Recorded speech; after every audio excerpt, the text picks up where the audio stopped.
नमस्कार दोस्तों, TF knowledge channel में आपका बहुत बहुत स्वागत है। दोस्तों, आज हम एक अलग तरह की जानकारी हासिल करेंगे। वो जानकारी है राजभाषा से संबंधित। जैसा कि आपको विदित है कि राजभाषा पखवाड़ा अभी गृह मंत्रालय द्वारा मनाया जा रहा है। तो राजभाषा पखवाड़ा जो है हर साल 14 सितंबर से 29 सितंबर के मध्य मनाया जाता है। और ये राजभाषा जो विभाग है वो भारत सरकार के गृह मंत्रालय के अधीन आता है, अंतर्गत आता है। दोस्तों, सबसे पहले हम कुछ सतही जानकारियां हासिल करेंगे। उसके बाद में उन जानकारियों का विस्तृत अध्ययन इस वीडियो में करेंगे। तो सबसे पहले दोस्तों, हम सतही जानकारी हासिल कर लेते हैं जिससे आपको थोड़ा सा इसमें रुचि बन सके। उसके बाद में मैं इसको वीडियो को विस्तृत में लेके जाऊंगा। तो सबसे पहले दोस्तों बात करते हैं कि सबसे पहला सवाल दोस्तों ये है कि भारत की राजभाषा कौन सी भाषा है। तो ये बहुत ही सतही सवाल था दोस्तों, प्रश्न था। इसका जवाब है कि हिंदी हमारे भारत देश की राजभाषा है। दूसरा सवाल है दोस्तों कि संविधान सभा ने हिंदी को राजभाषा के रूप में कब स्वीकार किया। तो हिंदी भाषा को राजभाषा के रूप में संविधान सभा ने 14 सितंबर 1949 को स्वीकार किया। तो 14 सितंबर 1949 को हमारे देश का जो संविधान है, भारतीय संविधान, उसमें भाग 17 जो है वो राजभाषा से संबंधित है। तो वो भाग 17 लागू हुआ था 14 सितंबर 1949 को। तो अगला सवाल है दोस्तों कि हिंदी दिवस कब मनाया जाता है। तो आपको पता है हिंदी दिवस 14 सितंबर को मनाया जाता है, क्योंकि 14 सितंबर 1949 को संविधान सभा ने हिंदी को राजभाषा के रूप में स्वीकार किया था। इसीलिए हर वर्ष 14 सितंबर को हिंदी दिवस मनाया जाता है। अगला सवाल है दोस्तों, विश्व हिंदी दिवस कब मनाया जाता है। अब देखिए दोस्तों, यहाँ पर थोड़ा सा आप परेशान हो सकते हैं कि हिंदी दिवस और विश्व हिंदी दिवस में क्या फर्क है। तो हिंदी दिवस 14 सितंबर को मनाया जाता है और विश्व हिंदी दिवस जो है वो दोस्तों 10 जनवरी को मनाया जाता है। 2006 में विश्व हिंदी दिवस मनाने की शुरुआत की गई थी तात्कालिक प्रधानमंत्री श्री मनमोहन सिंह जी द्वारा। तो तब से ही 2006 से ये विश्व हिंदी दिवस मनाया जा रहा है 10 जनवरी को। अगला सवाल है दोस्तों, राजभाषा संबंधी अनुच्छेद कौन कौन से हैं। तो दोस्तों, हमारे भारतीय संविधान में 3 भागों में भारत राजभाषा से संबंधित अनुच्छेद दिए गए हैं। तो इसका सही जवाब है अनुच्छेद 120, जो भारतीय संविधान के भाग 5 के अंतर्गत आता है। इसमें संसद में इस्तेमाल होने वाली भाषा के बारे में बात की गई है। इसके बाद में दोस्तों, हमारे भारतीय संविधान के भाग 6 के अनुच्छेद 210 में भी राजभाषा या भाषा से संबंधित जानकारी मिलती है हमें, उसका जिक्र होता है। तो अनुच्छेद 210 में दोस्तों राज्यों के जो विधान मंडल होते हैं, चाहे किसी राज्य में विधान सभा हो या किसी में विधायिका हो, लेकिन किसी किसी राज्य में विधान सभा ही होती है केवल। तो विधान मंडल जो है दोस्तों, राज्यों का जो विधानमंडल है उसमें किस तरह की भाषा इस्तेमाल होगी उसका भाग 6 अनुच्छेद 210 में वर्णन किया गया है। इसके बाद में दोस्तों, राजभाषा से वो पूर्णतया समर्पित जो भाग है वो भाग 17 है भारतीय संविधान का। और इसमें अनुच्छेद 343 से लेके 351 तक इसमें राजभाषा के बारे में बताया गया है। हम ये 343 से लेकर 351 तक के जितने भी अनुच्छेद हैं इनको विस्तृत में आगे पढ़ेंगे। आगे चलते हैं दोस्तों। राजभाषा नियम 1976 जो है दोस्तों, उसके अंतर्गत पूरे भारत देश को 3 भागों में विभाजित किया गया है। 3 तरह के क्षेत्र बनाए गए हैं राजभाषा की जानकारी से संबंधित है। तो ये 3 क्षेत्र जो है वो भाषाई क्षेत्र के आधार पर इनका वर्गीकरण किया गया है। पहला जो क्षेत्र है वो क क्षेत्र है दोस्तों।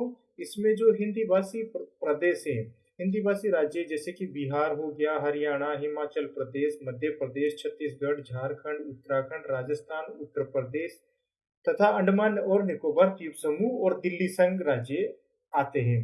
क क्षेत्र में। तो दोस्तों यहाँ पे एक सवाल बनता है कि अंडमान और निकोबार द्वीप समूह कौन से क्षेत्र में आता है, तो वो क क्षेत्र में आता है।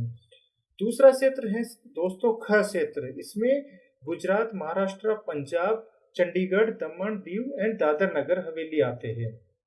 तो चंडीगढ़ का कभी कभी पूछ लेते हैं सवाल कि चंडीगढ़ किस क्षेत्र में आता है, तो ख क्षेत्र में आता है।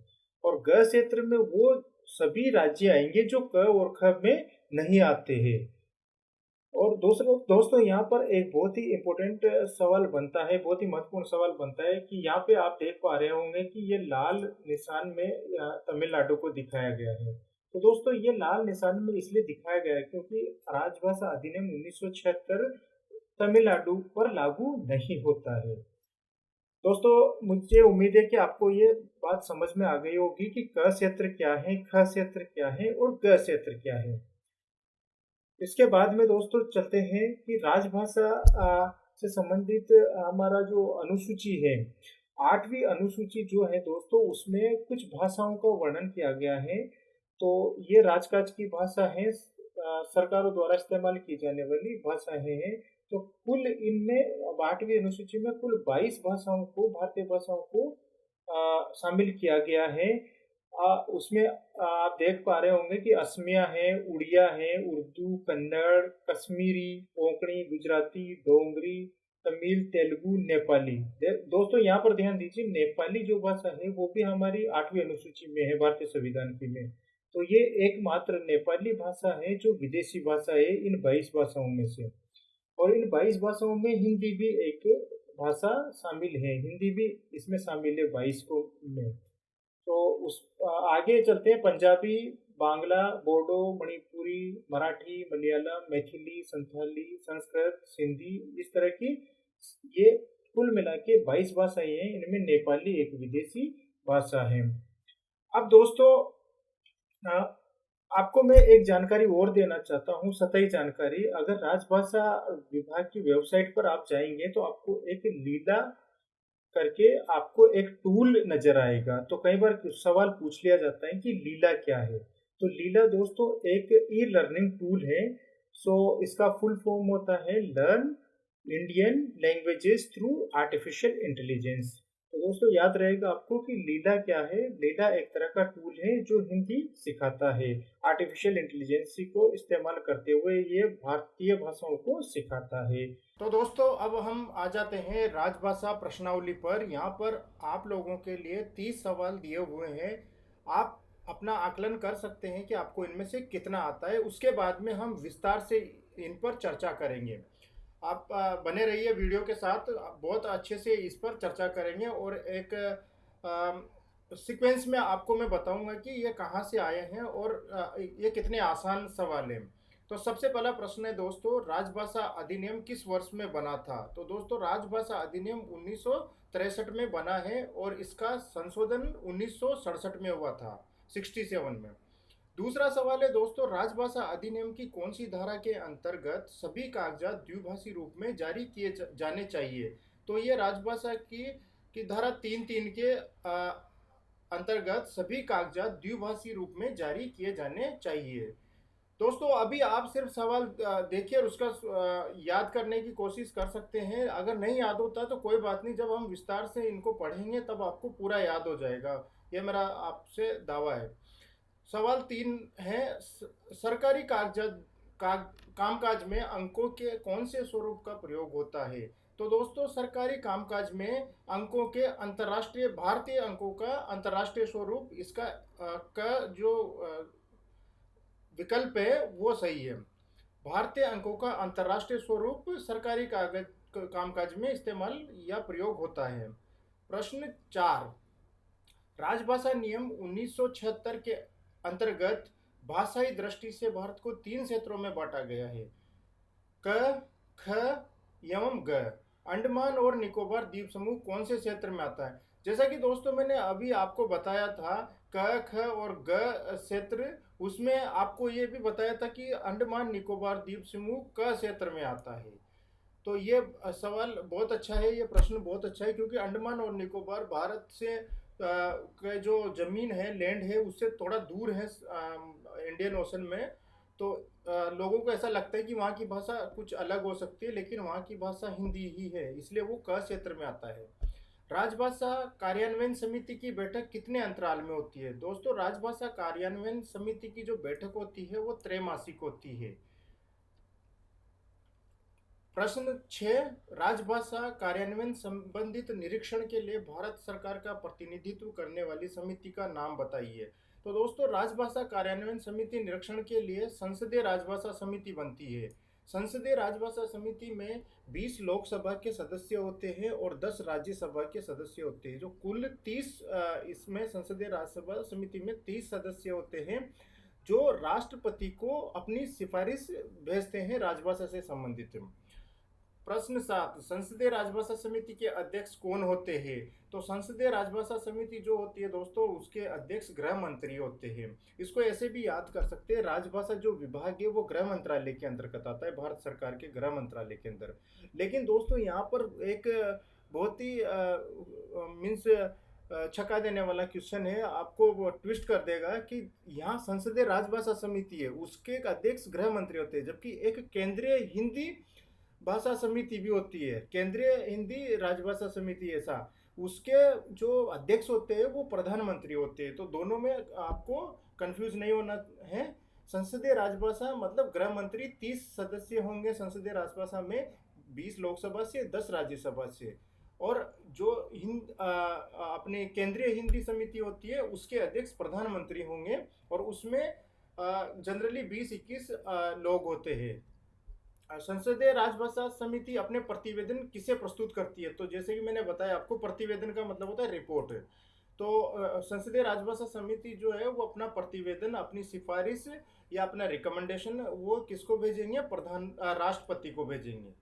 ठीक है। संसदीय राजभाषा समिति के अध्यक्ष कौन है? गृह मंत्री हैं। उनके गृह मंत्री के साथ 30 लोग हैं टोटल मिला के, 20 लोकसभा से, 10 राज्यसभा से।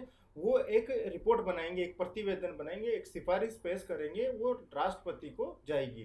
तो दोस्तों, अभी हम जब राजभाषा का जो संविधान में भाग 17 है उसमें अनुच्छेद 343 से लेकर 351 है, उसमें इसके बारे में पढ़ेंगे कि 344 जो अनुच्छेद है भारतीय संविधान का, उसमें कहा गया है कि एक राजभाषा आयोग होगा, संसदीय राजभाषा समिति होगी, और वो सिफारिश राष्ट्रपति को भेजेंगे। प्रश्न 9, अरुणाचल प्रदेश की राजभाषा क्या है? तो दोस्तों, अरुणाचल प्रदेश की राजभाषा अंग्रेजी है। ये बहुत ही महत्वपूर्ण सवाल है दोस्तों।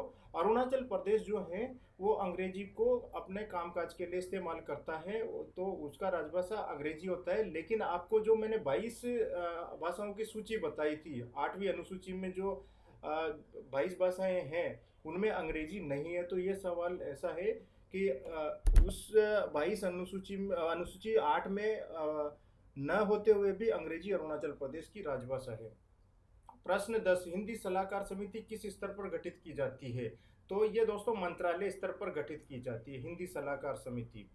हर मंत्रालय में एक हिंदी सलाहकार समिति होती है, वो भी हम बाद में पढ़ लेंगे। एक्चुअली क्या होता है ना दोस्तों, संसदीय राजभाषा समिति के भी 3 उप समितियां होती है, प्रथम उपसमिति, द्वितीय उपसमिति और तृतीय उपसमिति। तो तीनों उपसमितियां जो हैं उनके अधीन कुछ कुछ मंत्रालय आते हैं। पहली में कुछ मंत्रालय आएंगे, दूसरी में कुछ मंत्रालय आएंगे, तीसरी में कुछ मंत्रालय आएंगे। जैसे कि रेल मंत्रालय या विद्युत मंत्रालय है ना, वो उपसमिति द्वितीय में आते हैं। प्रश्न 11, संविधान की 8वीं अनुसूची में कितनी भाषाएं हैं? तो अभी आपको बता दिया मैंने, 8वीं अनुसूची 8वीं अनुसूची में 22 भाषाएं हैं, उसमें अंग्रेजी नहीं है, विदेशी भाषा नेपाली है और हिंदी भी उसमें शामिल है, हिंदी को मिला के 22 है। प्रश्न 12, भारत सरकार का कौन सा मंत्रालय राजभाषा कार्यान्वयन का कार्य नियंत्रण करता है? तो दोस्तों, ये मैंने अभी बता दिया, गृह मंत्रालय है। राजभाषा विभाग द्वारा लिए जाने वाली भाषा संबंधी अंतिम परीक्षा कौन सी है? तो दोस्तों, एक नई, ये सवाल थोड़ा सा मुझे गलत लग रहा है, क्योंकि इसको पुराने में तो ये प्रवीण इसका सही आंसर है, लेकिन अभी 2016 के बाद में राजभाषा विभाग ने पारंगत करके भी एक परीक्षा शुरू कर दिया है। तो इसका ये इनमें से कोई नहीं जवाब भी सही हो सकता है। प्रश्न 14, राजभाषा आयोग के प्रथम अध्यक्ष कौन थे? तो राजभाषा आयोग के प्रथम अध्यक्ष बाला साहेब गंगाधर खेर थे। ये आपको याद रखना है, बाबा साहेब गंगाधर खेर। बाला साहेब मीन्स बीजी खेर बोलते हैं। प्रश्न 15, हिंदी में प्राप्त पत्रों के उत्तर किस नियम के तहत केवल हिंदी में दिए जाते हैं? तो ये नियम 5 है, राजभाषा नियम 1976 का नियम 5। क्या अंग्रेजी भाषा भारतीय संविधान की 8वीं सूची में शामिल है? नहीं, वो मैं आपको पहले बता दिया। केंद्र सरकार के कार्यालयों को राजभाषा में अधिक से अधिक कार्य करने हैं तो किस नियम के तहत अधिसूचित किया जाता है? तो दोस्तों ये नियम 10(4) है। इसमें केंद्र सरकार के कार्यालयों में राजभाषा में अधिक से अधिक कार्य करने हेतु अधिसूचित किया जाता है। भारतीय संविधान के किस अनुच्छेद में हिंदी भाषा के विकास? तो हिंदी भाषा का विकास और प्रचार आप भारतीय संविधान के भाग 17 में लिखित अनुच्छेद 351 के तहत कर सकते हैं। संघ, उसमें संघ का लिखा हुआ है कि संघ का दायित्व है कि वो हिंदी का प्रचार प्रसार करे अनुच्छेद 351 के तहत। लेकिन प्रत्येक नागरिक का भी ये दायित्व है, कर्तव्य है कि वो हिंदी हमारी जो राजभाषा है उसका प्रचार प्रसार करें। हिंदी में प्रवीणता प्राप्त कार्मिकों को कार्यालय प्रमुख द्वारा कितने प्रतिशत काम हिंदी में करने के लिए व्यक्तिगत आदेश दिए जाते हैं? व्यक्तिगत आदेश जो दिए जाते हैं दोस्तों, प्रवीण है यानी कि ये बहुत अच्छा है हिंदी में, इसलिए 100% इसको काम करने के लिए बोला जाता है। उसके बाद में निम्नलिखित में से किस राज्य की संस्कृत दूसरी राजभाषा है?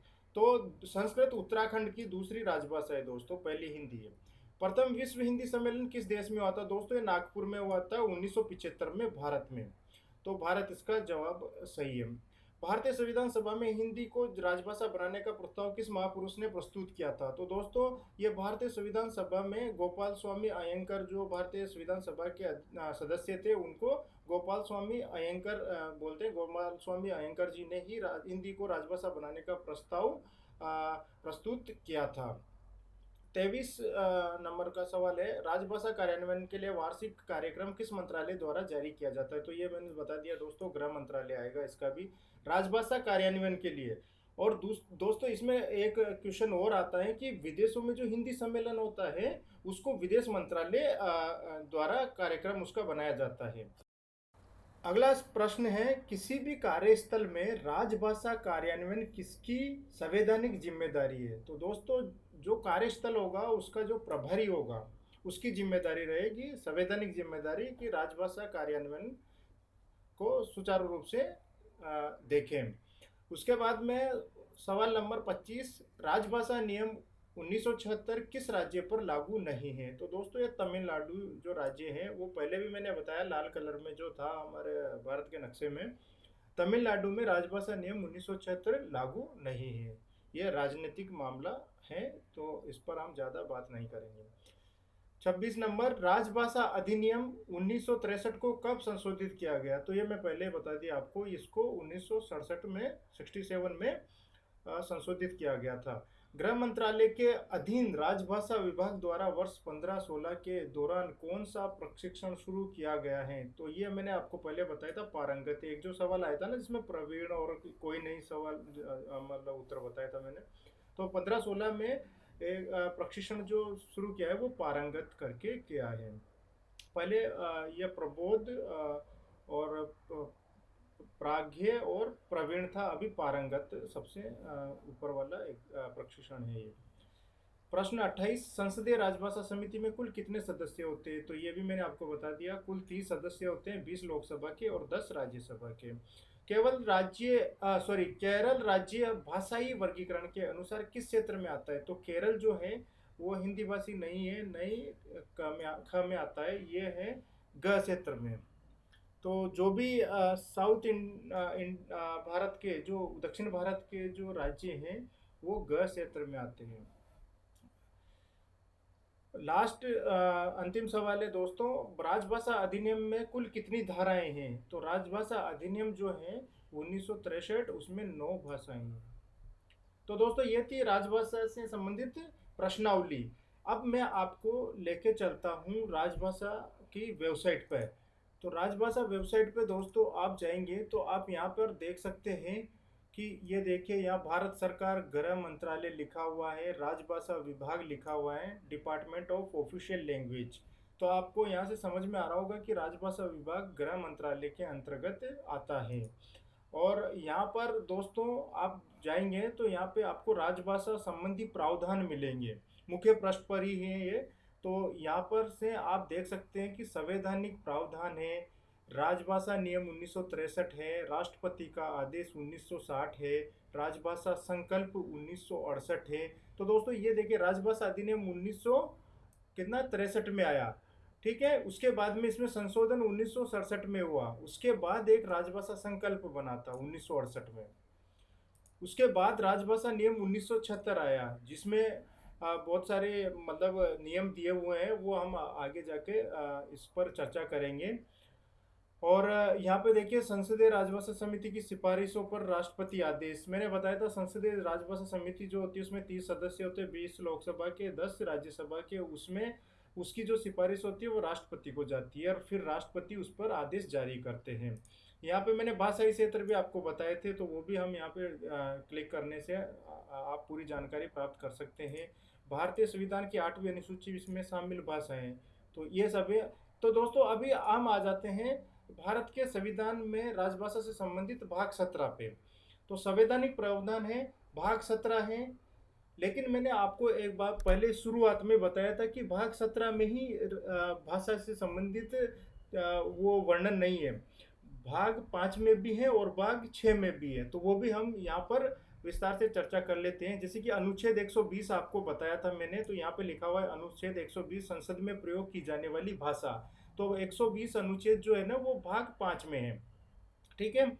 तो भाग 17 में किसी बात के होते हुए भी किंतु अनुच्छेद 348 के उपबंधों के अधीन रहते हुए संसद में कार्य हिंदी में या अंग्रेजी में किया जाएगा। तो ये अनुच्छेद 348 क्या है दोस्तों, ये उच्च न्यायालय और उच्चतम न्यायालय और उच्च न्यायालयों में इस्तेमाल होने वाली भाषा से संबंधित है अनुच्छेद 348, ठीक है। तो यहाँ पे ये बोला गया है कि भाग 17 में किसी बात के होते हुए भी किंतु अनुच्छेद 348 के उपबंधों के अधीन रहते हुए संसद में कार्य हिंदी में या अंग्रेजी में किया जाएगा, ठीक है ना।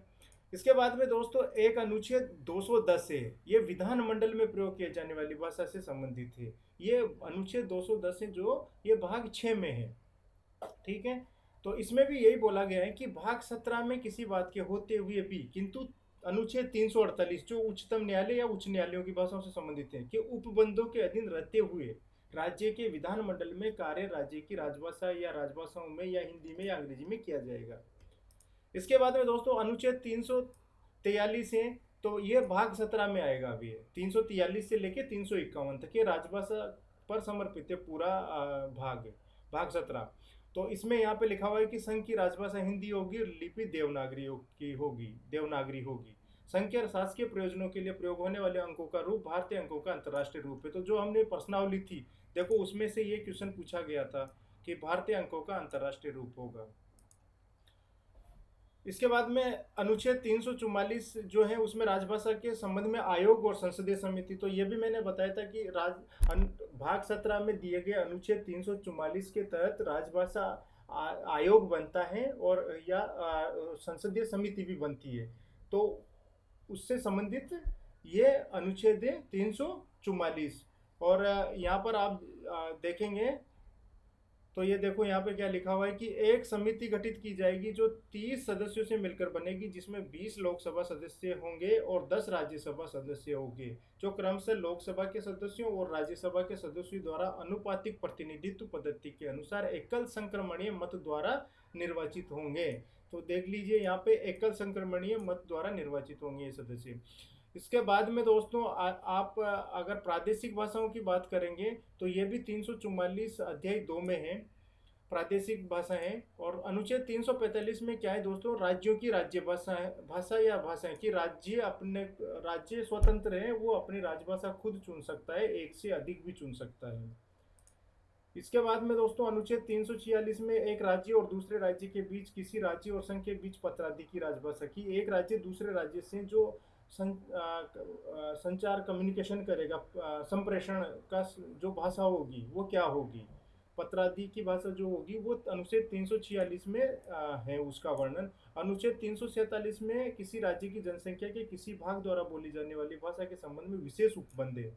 तो अनुच्छेद 347 में कोई राज्य अगर कोई छोटा सा समूह है जो एक भाषा बोलता है, तो उनकी भाषा से को भी मान्यता देने के संबंध में ये अनुच्छेद है। अनुच्छेद 348 में मैंने पहले बता दिया आपको, उच्चतम न्यायालय और उच्च न्यायालयों में और अधिनियमों विधेयकों आदि के लिए प्रयोग की जाने वाली ये भाषा है। भाषा कौन सी होगी उसका इसमें जिक्र है। उसके बाद में अनुच्छेद 349 जो है ना, वो भाषा से संबंधित कुछ विधियां अधिनियमित करने के लिए विशेष प्रक्रिया है। दोस्तों आप बने रहिए, मैं आपको इसका ट्रिक बताऊंगा, आपको याद हो जाएगा ये तुरंत। 350 में दोस्तों, अनुच्छेद 350 में लिखा गया है कि अनुच्छेद 350 में को आपकी व्यथा का निवारण के लिए आप किस भाषा का इस्तेमाल कर सकते हैं। तो अनुच्छेद 350 के तहत आप अपनी कोई भी भाषा में आप अपने ग्रीवेंसेज होते हैं, जो व्यथा होती है, आपकी शिकायतें होती है, समस्याएं होती है, उसको बता सकते हैं। देखिए दोस्तों, हमारा संविधान कितना सोच समझ के बनाया हुआ है, हर चीज एक एक जगह पे बहुत ही तरीके से दी हुई है। और अल्पसंख्यक वर्गों के लिए भी देखो यहाँ पे लिखा हुआ है कि भाषाई अल्पसंख्यक वर्गों के लिए विशेष अधिकार भी दिए गए हैं। और ये जो सबसे महत्वपूर्ण क्वेश्चन था कि हम हिंदी भाषा का प्रसार या विकास करने के लिए कौन सा अनुच्छेद इस्तेमाल में लाते हैं, तो अनुच्छेद 351 में संघ को ये कर्तव्य दिया गया है कि वो हिंदी भाषा का प्रसार बढ़ाएंगे।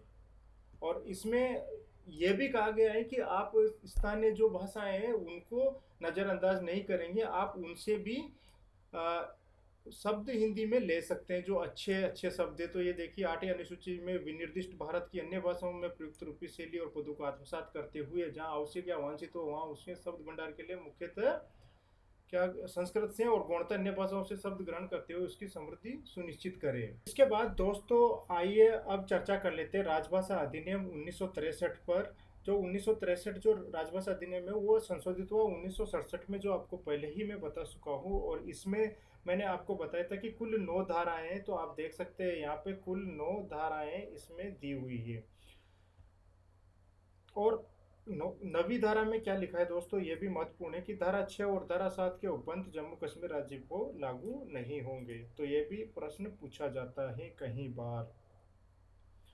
तो ये आपका हो गया राजभाषा अधिनियम 1963 और 1967। यहाँ से आप पूरी जानकारी ले सकते हैं। उसके बाद में दोस्तों राजभाषा संकल्प 1968 आया था, 1963 बना, फिर 67 में संशोधित हुआ, फिर राजभाषा संकल्प 1968 में आया। तो इसके बारे में भी आप यहाँ से पूरी जानकारी ले सकते हैं, राजभाषा संकल्प 1968। इसके बाद में दोस्तों जो महत्वपूर्ण है वो है राजभाषा नियम 1976। तो राजभाषा नियम 1976 ये अभी तक 3 बार संशोधित हो चुका है, ये यहाँ पे साफ साफ लिखा हुआ है। 1987 में एक बार संशोधित हुआ, उसके बाद 2007 में और 2011 में संशोधित हुआ। तो ये सवाल भी पूछा जाता है कि राजभाषा नियम 1976 कितनी बार संशोधित हो चुका है, तो 3 बार संशोधित हो चुका है। इसके अलावा इसमें कितनी धाराएं हैं, तो राजभाषा अधिनियम में 9 धाराएं हैं, ये राजभाषा नियम है 1976, इसमें कुल 12 धाराएं हैं, आप यहाँ पे देख सकते हो कुल 12 धाराएं हैं। इसके बाद दोस्तों चलते हैं ये संघ की राजभाषा नीति। संघ की राजभाषा नीति के बारे में यहाँ पर दिया हुआ है। ये सब दोस्तों राजभाषा विभाग की वेबसाइट जो है गृह मंत्रालय के अंतर्गत आता है, आप देख सकते हैं यहाँ पे इसमें दिया हुआ है। संसदीय राजभाषा समिति के बारे में भी यहाँ पर दिया हुआ है, उनकी रिपोर्ट के बारे में दिया हुआ है, यहाँ से आप पढ़ सकते हैं। इसके बाद में भाषाई क्षेत्र जो मैंने आपको बताया था उनकी भी मैंने यहाँ से ही वो पिक्चर्स लिए थे। और ये देखिए आप यहाँ पे देख सकते हैं, मैं छोटा कर देता हूँ इसको। राजभाषा नियम 1976 हिंदी के अनुमानित ज्ञान के आधार पर देश के राज्यों संघ शासित प्रदेशों को 3 क्षेत्रों यथा क ख ग में परिभाषित किया गया है। तो जो आपको पीले कलर में दिख रहा है वो क क्षेत्र है। तो देखिए अंडमान निकोबार यहाँ दिख रहा होगा आपको, तो ये क क्षेत्र में आता है। और जो सफ़ेद में दिख रहा है वो ख क्षेत्र है, जैसे गुजरात, महाराष्ट्र, दादर नगर दमन दीव ये सब, और पंजाब और चंडीगढ़। चंडीगढ़ भी सफ़ेद में है तो ख में आता है ये।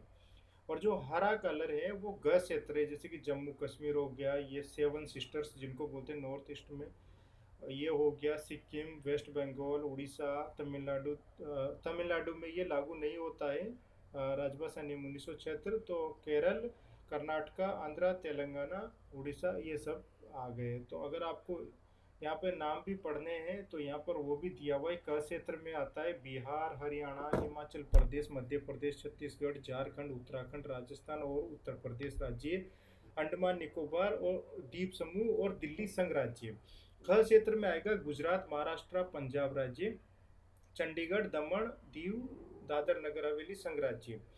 और ग क्षेत्र में जो इनके अलावा है वो अधिकतर ग क्षेत्र में आप देख सकते हैं या तो नॉर्थ ईस्ट के राज्य हैं या फिर साउथ दक्षिण भारत के हैं। और ये वेस्ट बंगाल, सिक्किम ये ईस्ट साइड के हैं, उड़ीसा। तो ये पूर्वी भारत के राज्य, जम्मू कश्मीर भी एक ग क्षेत्र में ही आएगा क्योंकि वहाँ की जो राजभाषा उर्दू है। और इसमें एक अरुणाचल प्रदेश की राजभाषा अंग्रेजी है, ये आपको याद होना चाहिए। भारतीय संविधान की 8वीं अनुसूची में शामिल भाषाएं हैं। तो भारतीय संविधान की 8वीं अनुसूची में शामिल भाषाएं आप देख सकते हैं, वो पहले भी मैंने आपको बता दिया। असमिया, उड़िया, उर्दू, कन्नड़, कश्मीरी, कोंकणी, गुजराती, डोगरी, तमिल, तेलुगु, नेपाली। तो ये नेपाली जो भाषा है ये विदेशी एकमात्र भाषा है इस 22 की सूची में। पंजाबी, बंगला, बोडो, मणिपुरी, मराठी, मलयालम, मैथिली, संताली, संस्कृत, सिंधी और हिंदी। ठीक है दोस्तों, तो उम्मीद है आपको ये वीडियो पसंद आया होगा। अगर वीडियो पसंद आया हो तो आप अपने दोस्तों के साथ, अपने सहकर्मियों के साथ ज़रूर साझा करें, जिससे कि राजभाषा का प्रचार प्रसार अधिक से अधिक हो सके और हिंदी जो कि दुनिया में तीसरे स्थान पर बोली जाने वाली भाषा है, जो पहले स्थान पर आ सके। इसी उम्मीद के साथ बहुत बहुत शुक्रिया, धन्यवाद।